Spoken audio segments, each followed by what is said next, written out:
Hello, ladies! We're going to continue to talk about toothed whales. Today, we're going to talk about orca, but before we do, let's talk about echolocation.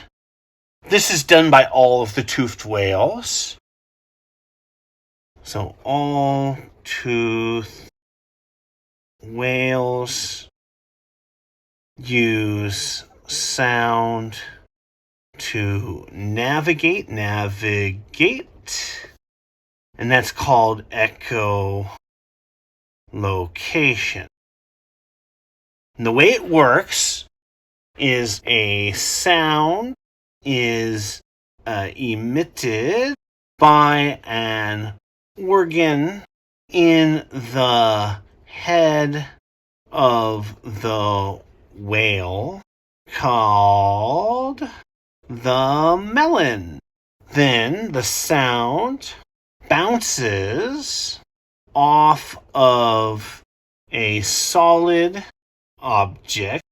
Could be another living thing, could be a solid object like the bottom of the ocean, and is received by the jaw of the whale.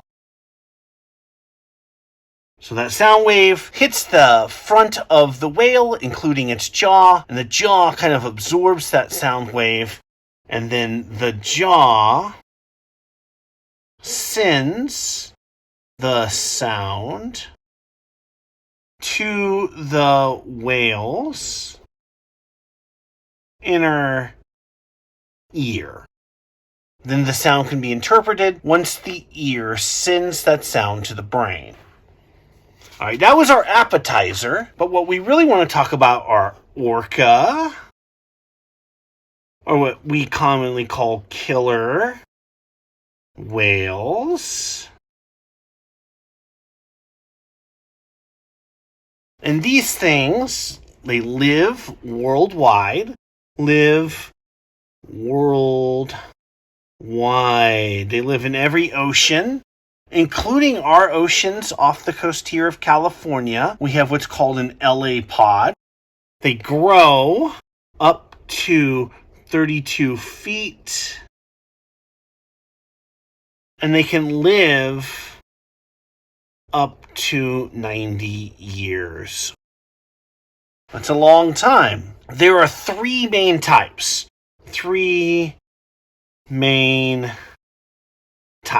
And I'm going to say in the northern hemisphere. The southern hemisphere has got its own thing going on. But there are transient killer whale pods. And these transient whales travel. They travel great distances. And the reason they do that is that they're often following the food. So when the great whales, the baleen whales, migrate, they're followed by these killer whales so that they can eat the calves or sometimes eat the elderly members of the pod. Transient, in other words, transient killer whales mostly, not entirely, but mostly eat marine mammals. And while scoring a baby gray whale is a huge meal, the marine mammals they feed on more commonly are seals and sea lions. Something we'll talk about next time is the seals and sea lions. The transient killer whales are such voracious hunters that the first people to go to the Arctic, to go to the North Pole, the polar explorers, they could not figure out why was it in the Arctic that they had two shadows.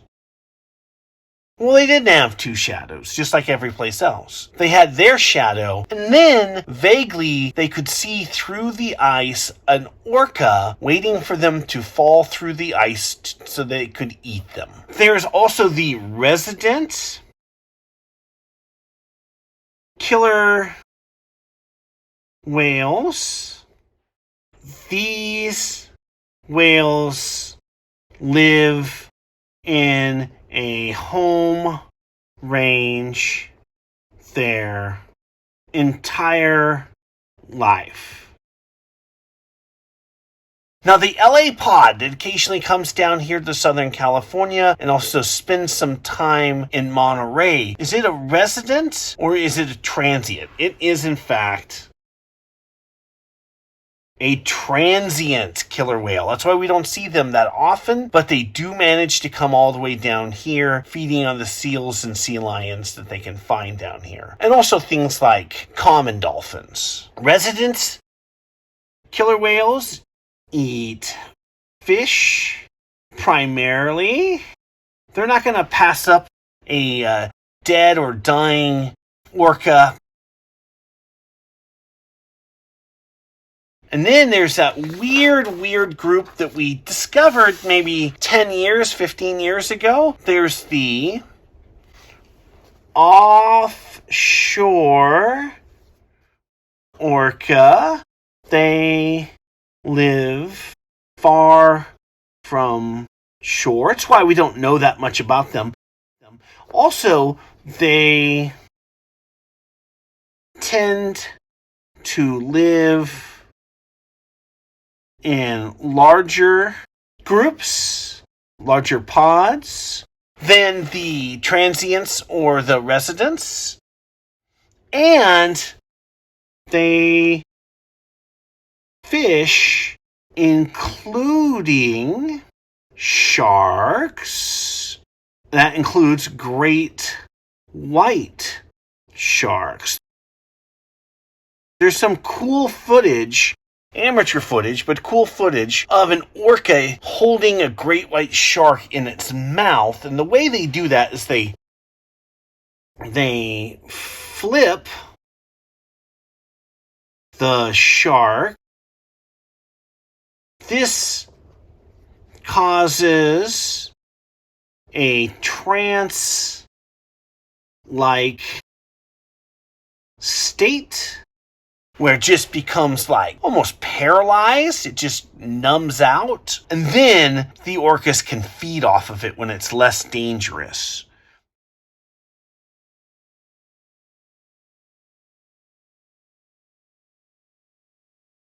Don't try this at home with your pet great white shark. Probably not going to work. Leave it to the professionals. Then there's two things I have to mention. In the southern orca pods, there's a group that's mostly like the transients that beaches itself intentionally.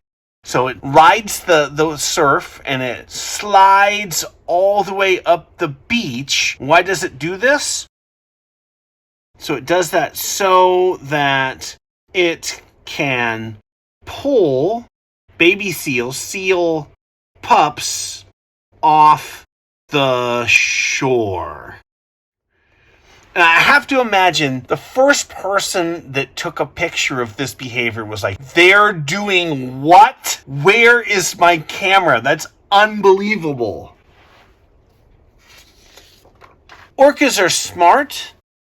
The Antarctic group will swim together and cause waves that wash seals off of ice floes, pieces of ice that are floating in the ocean.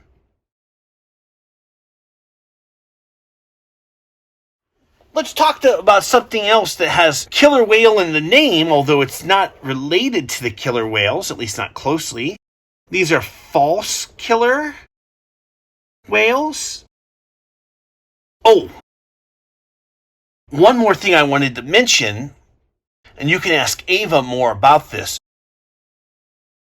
but the resident killer whales around Vancouver Island, their population is shrinking, and one of the reasons why they believe that the population size is going down is because of all the boat traffic and that the noise pollution is interfering with their ability to hunt.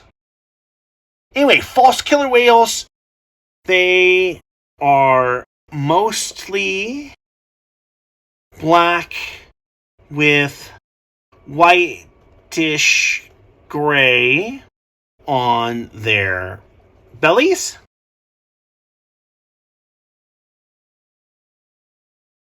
They grow about 16 feet, and they live, in fact, no plus, just 16 feet. And they live a little over 60 years. They sometimes are seen swimming in pods of bottlenose dolphins. And in fact, there are reports of pilot whales and bottlenose dolphins sending distress signals and having false killer whale pods show up to help the potential prey. Something else that sometimes helps the victims, those seals that are being washed off the ice floes, those are sometimes protected by humpback whales, which will come in and ram the orcas. And I should just mention there's also a pygmy killer whale, and here's a picture of what that looks like. Just to kind of broaden your horizons. Okay, ladies. Hopefully you guys are doing wonderful, and I'll talk to you guys later. Take care.